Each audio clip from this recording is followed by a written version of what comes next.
Merry Christmas. Maybe, technically, I need the light a little brighter in my face to get rid of the shadows and so on, but I don't feel like being on a landing strip, with all that light in my eyes right now. So maybe we can just make this do. Um, it was a funny feeling waking up today, realizing what I had done last night, recording that October journal where I was truly in the deep, in the midst of my stuff, polite way to put it. Um, if I would have given mind half a chance yesterday, mind would have vetoed recording that. But we take chances in life when we're following heart. The heart leads us places that mind wouldn't think to go. And somehow it turns out okay. It really does. Even when it brings difficulties and challenges our way, if we're following heart, we can know that there's something perfect in that for us. And it's just such a good feeling. Even when there's no God, no nothing that you feel like you can rely upon, you can rely upon heart. That's what I found anyway. Um, I am truly amazed by the lovely responses I've gotten to my R-rated video. Um, hopefully, I won't I don't know, no expectations. Maybe I'll do something like that again. Maybe I'll be in the midst of something like that again, but at least it won't be that particular energy, because the point of the whole thing was, if you manage to stick it out to the end, was to walk through it, and then you're not finished if you don't surrender it. I could have still failed that test, that challenge, by being unwilling first to accept the help that was offered in my anger. If I was still lashing out, they're not going to force themselves on anyone. But second, to let it go, to know that, as they said, it's more ephemeral than we realize. I take great comfort in that. This is energy, and it's energy of our own creation. We've built it up and stored it up over any number of lifetimes where we have been somewhat less than enlightened, shall we say, and where we have just not understood and resented, and yet in our innocence, tried to find a way to just go on, to just keep putting that one foot in front of the other foot. And there's nothing wrong with that either. There's nothing wrong with having that kind of energy. There's not a right or wrong anymore from the perspective of heart. And just 1 year ago, that would have shocked me if somebody would have said that I would be giving up all concept of right and wrong. That would have been shocking. Well, you might have to go back 2 years, and maybe a little more. But in my recent past, I would have been shocked that I would be whoever and whatever I am now. And I can't define it. I share it, I show it, I give of it, whatever it is. But understanding, there's not a lot of that. And I can assure you it's not necessary. I think I get along pretty well here. I think things go pretty well for me. But it's important too, I guess, for you to know that I have my own share of crap, and that your own share of crap does not stop you from reaching the heights. It's just kind of a built-in thing. Even Jesus lost his temper in the temple. Maybe he regretted that later. Maybe he didn't. I don't know. Maybe he existed. Maybe he didn't. I don't know. I refuse to get upset over that, because the point is the message brought by the life is priceless. It's precious, and we can make that real in our own heart. So I don't have a problem with people being all over the place in their views on, did Jesus walk in Galilee or did he not? I don't think there's anything that should separate us, my friends. We should be able to come together in heart and look at anything and be open to what someone has to say and not feel the need to accuse, to condemn, to blame, to point fingers, any of that. Um, I find right now that Keisha Crowther, little grandmother, is going through what is most probably her dark night of the soul. Apparently, she has made claims on the native tribes, the Salish and the Sioux, I think, and those people have spoken up and said, we don't like you making those claims. We don't feel that they are valid. And so she has had to back down from some of the things that she has said. And that can't be easy. I mean, you're on a world scene there. Here I have a little, website. I have maybe, 500 or so regular viewers of my work. And I've never spoken in public about these kind of things. I mean, I've spoken, but not about spirituality.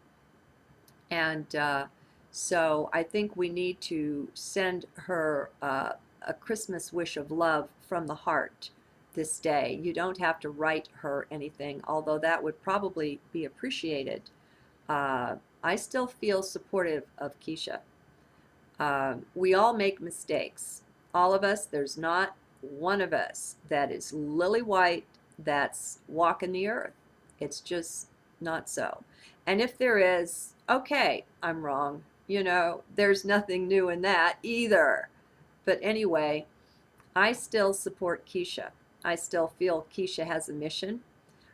She is a true empath. She does have contact with these other wisdom keepers. I feel there is really something legitimate there. I feel the tribe of many colors is real. Now, whether it's real with her as a leader and that kind of thing where you sign up on some website, that's not important. It's real from the heart. I know I am of the rainbow, of the crystal. I know this to be a fact. I know it deep in the core of my being. So naturally, I am and I was supportive of that.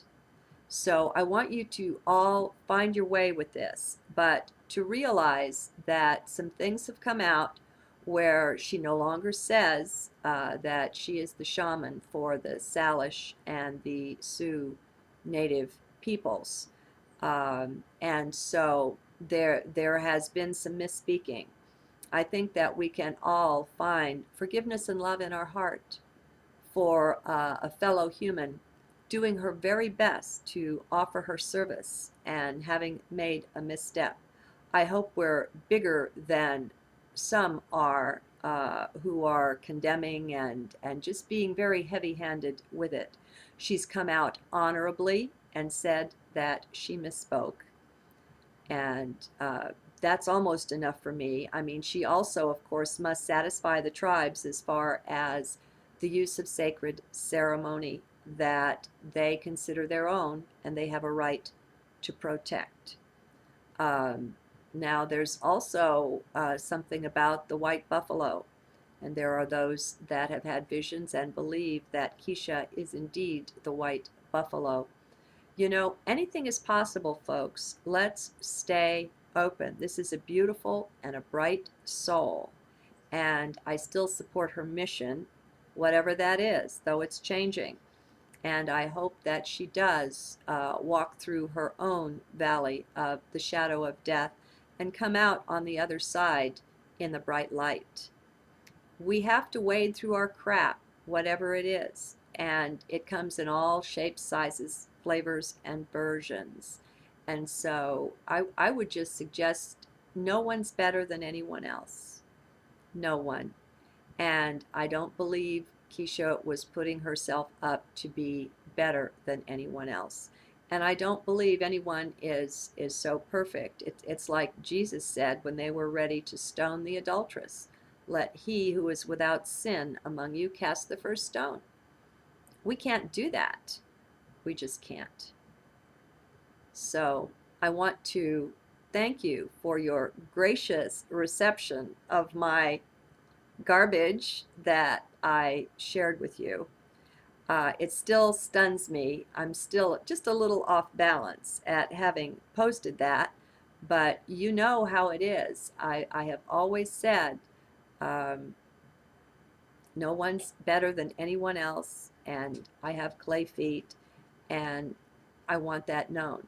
We don't need to be worshiping anyone or anything outside of the self, and that includes Keisha. It doesn't matter who the teacher is, Muji, anybody, Eckhart, whoever your one is, Michio Kaku, if you're into science. It does, Nassim Haramein, for a while, was someone I kind of hero worshipped. I've got stencils all over my window here, but sometimes the birds do, run into it anyway. That's the thing with windows and birds.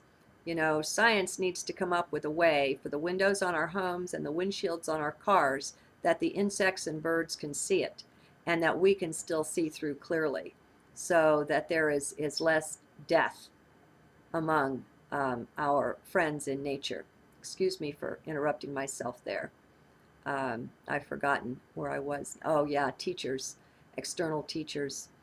Um, if we can get in the heart and stay there, really stay there, do this self observation without trying to change the self, without condemning the self for just being, I mean, I could have easily just beat myself black and blue over the way I was being in that R-rated journal.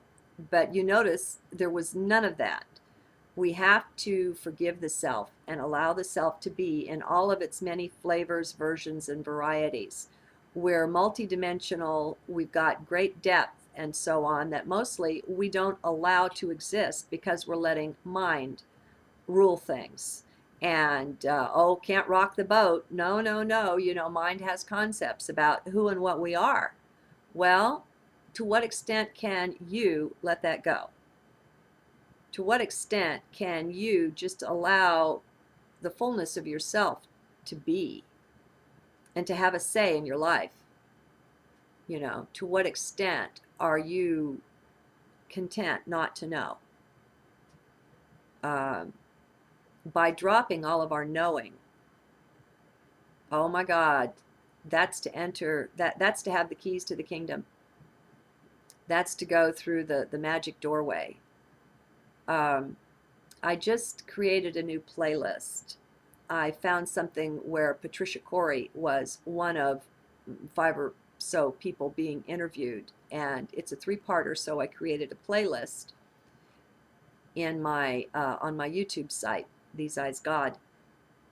And Patricia says something towards the end that sums something up that's crucially important. It's the seed, it's the nugget that contains the whole. And she said, spirituality isn't an attainment. It isn't something you reach and you become. She said it's a process. And what's more important isn't the knowing, it's the questioning. And so when you give up knowing, you come alive. When you know, you don't realize it, but you're severely limiting yourself because whatever it is that you think you know, you then begin rejecting everything else because it doesn't fit in with that knowing. And so you're self-limiting based on your knowing. It is better, far better, not to know. And I know this doesn't make sense to the head, but you know how much I care about that. I don't give a flip. All right? Sometimes I'm more merciful to those who are more locked in the mind, but other times I think it's important just to speak from the heart. What the head thinks about things is supremely unimportant, and it just doesn't matter. And I just request that when you listen to my journals, if you want the best possible understanding of what's really being said, at least for the period when you're listening, be in heart and don't listen to mind. Your mind will be chiming in and chipping in with all of its thoughts and responses. And all those do is get in the way so that you can't really hear what's being said here. We use the same words, the same language, but they don't mean the same things when you're in heart and when you're in head. They don't and they can't. Head and mind is almost like a poor imitation of heart. In a way, it's like the print and the negative. Mind is the negative. The world is a reflection. I mean, things just aren't what they seem. I've got videos where I think I make a very good case that night is an illusion. Night that we experience on this planet is merely the shadow of the Earth. Now, the Earth is a very small planet. You could fit thousands of Earths into the sun, and it's close to the sun. You know, it's only the third planet out. And so, as the sun shines 24/7, you know, which it does, the sun's shining even though it's night here. Okay. All we have for night, our experience of night, is the very smallness of the earth, the shadow that the earth casts while the sun continues shining. And so it's really not possible that we look out across the entire horizon of the night sky and everything's dark and we see the stars like that. That is dreaming. Just like we're dreaming to see a solid body when there's really not one. Each body is nothing but empty space. Remember, all your solid substance fits in a thimble. You can fit 2 human bodies, the solid substance of them, into one thimble. So I challenge you to open up and to recognize that you don't really know anything. Everything you think you know is just either a lie or an illusion or both. And it's a wonderful adventure to step into the heart and to begin to live from there. So that's what I invite everyone into in all of my videos. So Merry Christmas, Happy New Year. Be talking to you again soon.